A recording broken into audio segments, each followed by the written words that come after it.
said both Raffensperger and Kemp, quote, don't want the vote to be honest.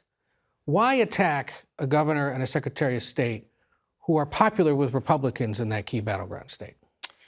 Well, Ed, I think it's obvious that those guys have their differences, and they have had them for a long time. But what they agree on, what we all agree on, is what a disaster Kamala Harris would be as president. She is a dangerous San Francisco liberal who wants to do things like take your health insurance away on the job and give it to illegal aliens because she wants to decriminalize illegal immigration into this country.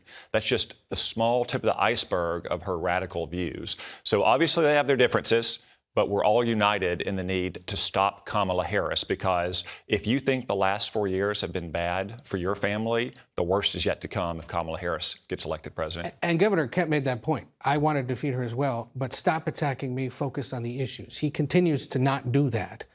Do you think he's underestimating the potential strength of the Harris campaign now that she's at least brought the campaign back to even? No, I think we always knew this campaign was going to be a close race. But remember, she's only been the nominee for 2 weeks now. She hasn't answered a single question, not one single question by the media, Ed. She's only had one single unscripted moment Thursday night at Andrews Air Force Base, welcoming those hostages back. And she served up the kind of incomprehensible word salad for which she's become famous.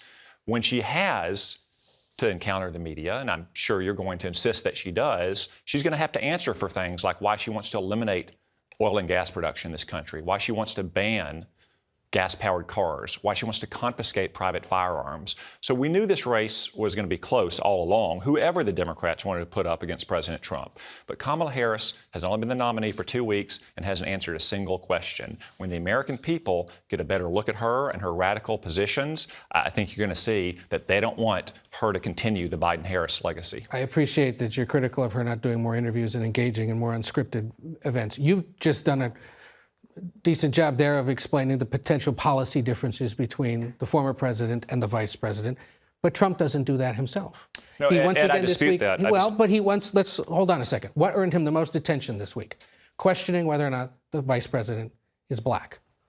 That became the big focus on him this week, instead of those conversations about policy that you suggest should be the focus of the campaign. No, Ed, I dispute that. I watched his conversation at the National Association of Black Journalists. I watched last night at his rally in Georgia. The vast majority of that time is spent contrasting his record of peace and prosperity and the Biden-Harris record of high inflation and a wide-open border and war and chaos around the world. I know you played a clip of him airing differences with other Republicans, but the vast majority of it was what you showed at the beginning of this show when he talks about Kamala Harris' record of being a radical trans activist or wanting to ban cows or ban oil and gas production. That's where President Trump's focus has been throughout this campaign. And as the American people start getting answers from Kamala Harris, which, as you said, I'm sure you're going to insist upon. You got shamed by the White House last month for having the temerity to ask about Joe Biden's age and infirmity.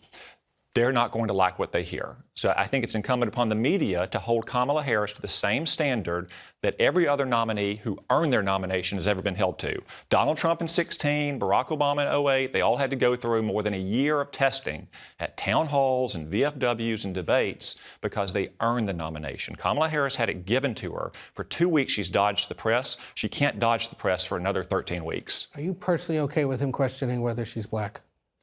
Ed, he wasn't saying that what matters is how she identifies as her race. He explicitly said he didn't care. One was fine, the other was fine, both was fine.